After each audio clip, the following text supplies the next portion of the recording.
Alright. Hello and welcome to another quick episode of the AV2 Podcast. My name is Ross and with me, of course, is Alex. Yes, hello.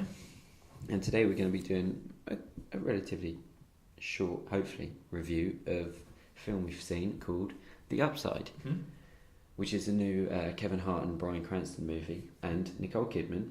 Yeah. What's the story, Alex? Well, you've got Bryan Cranston playing Philip as a quadriplegic, I think that's how you say it, after his paragliding crash. Yeah. So it's him living as a quadriplegic, and then you've got Kevin Hart who plays Dell, who's looking for a job. I think he's just been released from prison. Yeah. And he just so happens to stumble into this job interview. Yeah. And then he gets the job. Then the fun happens. Yeah. Yes. Now, when we were kind of looking at this to talk about it, we saw this is actually a 2017 film. Yeah. And it turns out, and this might be because I was confused as to why this was a 2017 film. The film had a really low rating right at the start, and originally it had its premiere end of 2017 September time. It was going to be released in March of 2018, but this film was executive produced by Harvey Weinstein.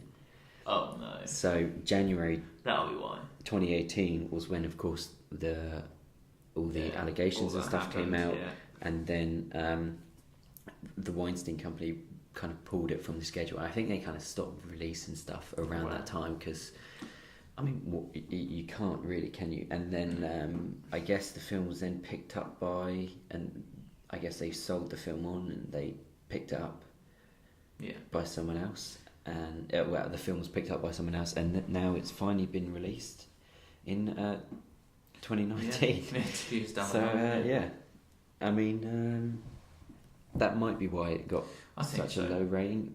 But I know that also it's had a lot of controversy about Bryan Cranston playing this character, because people say that they should get someone with this disability to play the character, but that's not really up for us to discuss. No. But yeah, so that's why I think that it got such bad reviews, because we saw the film and it's not terrible. I think it's just not an awful movie. It's just an average film. It's so average. That is probably the only way you can describe it. There was some bits I chuckled at. There was some bits I just thought, can we just wrap this up quickly? Yeah, that's fine. This is just a really standard Kevin Hart. Yeah. Not like his really kind of. It's not like a. What was that fucking cop one he did? Cop one? Oh. What was it called? I know the one you're on about. Ride Along. Yeah, so it's not like obviously it's not like a ride along. It's a bit more of a dramatic role for him. Yeah, you get some comedic bits in here. Yeah. I mean, it's not funny. It's more entertaining. There's a lot of drama in it. Yeah. So yeah, they form this friendship, and then they just kind of. Yeah. The film is basically just about them two spending time with each other, and it's light-hearted enough. It's about Kevin teaching Bryan Cranston some things. And vice versa. And they talk about business and life, and they try and help each other, and then a little bit of drama because he steals a book, and I'm not sure whether we're spoiling this, but I don't think that's really a spoiler. No. I don't think you can really spoil it. We won't say what happens right at the end. No. Yeah, and no. Yeah, it's not a horrible movie to watch. But then again, it's not a great film. No, I wouldn't go out of my way to watch it again, probably ever. But while we were watching it, it's 2 hours, so it's a bit of a meaty runtime. A meaty roll. You could have trimmed some of that runtime. There is no reason this film needs to be that towards long. the end. I was kind of can we just get this over with now? Yeah. I feel like that's our biggest criticism of any film we see is that it's too long, isn't it? Yeah. If a film is over that 1 hour 59 mark, it's automatically you need to have a good fucking reason why it's that long. It better be good, because otherwise it's going to be terrible. Yeah. If I'm picking bits out in the cinema, like, we could trim that. I didn't like the way in this film, and okay, maybe we'll spoil it. I don't like the way in this film it started with them in the car and their friends, and then that was a bit and then you get a start. flashback. I thought that was a bit pointless. It didn't really need that. Yeah. You could have just done a basic start to finish, normal, But you didn't need to do that. Yeah. Because by the time you get to that, because it's quite a long film, by the time you get to that point, I've already forgotten that bit at the beginning. Yeah, exactly. Yeah, and then it goes back to it, and I'm like, oh shit, I forgot about that. Yeah. You could have trimmed that 10 minutes maybe. Yeah. But Kevin Hart, he's fine in this. Yeah. He probably won't win an Oscar for it, but anyone won't win an Oscar for this. But... No, but he gives it his all. I think that Kevin Hart wanted this film to be better, and he put in a lot of effort for this. Bryan Cranston, I like Bryan Cranston because no matter what, he turns up for everything. Like, oh yeah, he showed up. He put in everything for this film. He went. Yeah, even if the film's not great and he doesn't, his performance doesn't turn out to be amazing. Yeah, he still tries, which is he does everything. He'll do anything. And I thought Nicole Kidman was quite good in this actually. Yeah, well. I didn't think she was going to be in it much, but she was in it quite a lot. Yeah, for some reason Nicole Kidman's in it quite a lot, and she's just like the stuck-up assistant, and that's fine. And she's the antagonist to Kevin Hart, isn't she? Yeah, well, for part of it she is, and then they become. She slowly becomes, and I think you can watch this film once easily. I'm not sure who. I don't know about easily, but I was never like really bored of it. There are some slur bits in it. I was like, okay, fine, and then it kind of picks up again, and the trailer kind of spoiled it a little bit because you see him hang gliding at the end, and that might have been a bit of a better bit if you didn't know that was going to happen. It could have been a nice bit to happen, but it didn't. And there are a couple of funny scenes in the beginning of this. Kevin Hart trying to adjust to his new job. Yeah, the stuff with the catheter was quite funny, amusing. But Kevin Hart and Bryan Cranston, they're trying their hardest with it. Nicole Kidman, she's there. Yeah, but then the only real negatives is there were some bits of that film that didn't need to be there. No, and overall itself, it's just not like an amazing film. That's all it kind of is. I think it's a remake of a French film called Untouchable, which is a true story about a French guy. I think he was French, and then of course an American writer gets it and completely Americanized, whatever the word is. And it was directed by Neil Berger, who did Divergent. Did you ever see that? No. I love Divergent. I haven't seen it, but it's meant to be one of these young, like the Maze Runner and the Hunger Games. It came out at that sort of time. Yeah. And I love it because it came out at the same sort of time. It did the same sort of numbers, same reviews. Like, it's fine. They made a second one, and I think they made a third one. And the third one's always ends on a cliffhanger because they're going to make a fourth. It flopped, and they never made a fourth one. No. So I love that. There are Divergent fans out there that will never know what happened. No. I don't know what happened because I hadn't seen it, but it flopped, and they never made another one. I see he made Limitless as well. Yeah, he did Limitless, which is quite a good film. And you know what? I think this film kind of looks like Limitless a little bit, as in kind of. Yeah. Do you know what I mean? Like so maybe that's just his style. Some of the way it's shot, And he made a great film called The Illusionist, which is a really weird magician film, which has Max in it from EastEnders. Does it? Yeah, he's in it. Oh, it does. Yeah.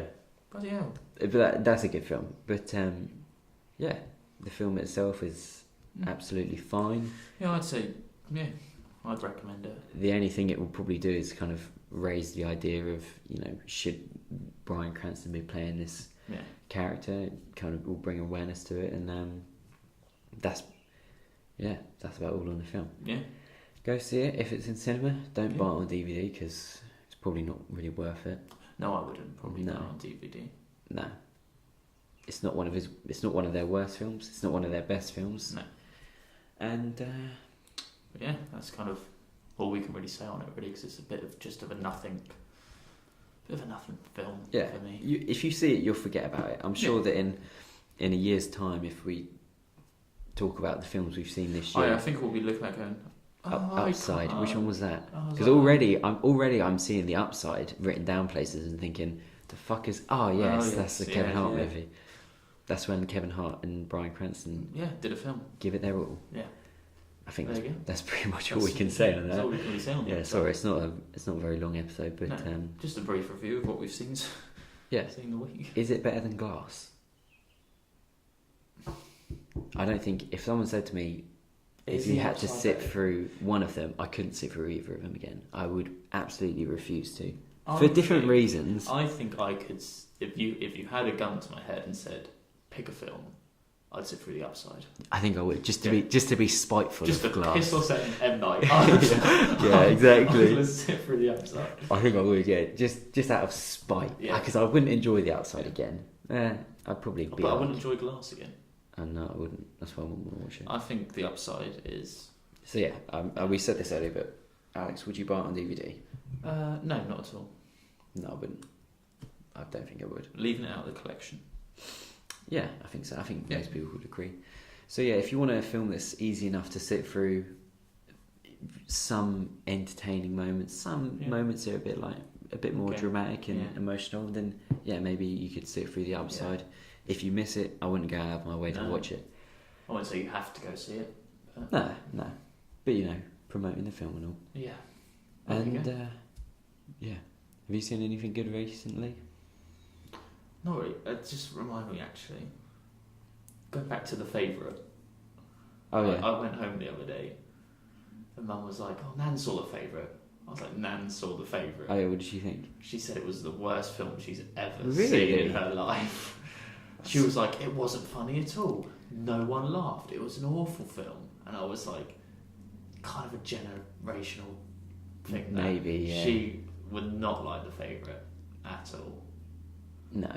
I can see why she might not have liked it, but we did talk about that with The Favourite, but we didn't put it out just because it was the first one, and we didn't put it out. But you liked it, didn't you? I liked it. Yeah. I think our whole screening liked it. Maybe it was for a younger. It's a bit of a weird film, but good film. I did like it. Of course, I was watching Herbie Fully Loaded. You have been watching Herbie. Have you seen that? I actually haven't. You haven't seen it? No. I used to watch it loads when I was younger, and when you watch a film when you were younger and think, this is a really good film. Yeah. But when I was younger, sometimes I'd be like, I can see why people wouldn't like this. I actually thought everyone must like Herbie Fully Loaded because this is a fucking great movie. I've never seen it. This old mid-2000s Disney animation. Yeah. So, Disney Channel's at its peak. Yeah, Disney Channel CGI for Beetle. Oh, it's stuff of dreams, mate. The Disney Channel CGI like Spy Kids and stuff. We need Lindsay Lohan to make a comeback. I can't even remember. I'm telling you now, Lindsay Lohan, she will not go away. She keeps coming back, doesn't she? No, Lindsay Lohan. Every so often you'll hear about her, and maybe it'll be because of the film. I mean, you go on her recent stuff on IMDb. One of the first ones, Jimmy Kimmel. She was on Jimmy Kimmel. Oh, good. There we go. But she hasn't. She don't really do much, does she? Scary Movie 5. We're not going to talk about that. No. But yeah, she's not done a lot recently. Lindsay Lohan. Yeah. I don't see her making a comeback. I think she will. I think she will. But we'll see. Well, she's done Herbie Fully Loaded. Like, you don't really just don't forget Herbie Fully Loaded, do you? You don't really need another film, do you? You know, in your filmography. Tom Hanks, he has Forrest Gump. Lindsay Lohan has Herbie Fully Loaded. I mean, if you compare the two, I know which one I'd rather sit for. When you're looking at the greats of cinema and Hollywood, it will be like Jack Nicholson and Judi Dench and Helen Mirren and Meryl Streep and stuff, and just next to him it will be Lindsay Lohan in Herbie Fully Loaded. Nothing else, just Herbie Fully Loaded. Well, Herbie Fully Loaded is a better film than The Upside. Glass. And Glass, yeah. Well, I think that pretty much wraps us up for today, and thanks for listening. Take care. Yeah.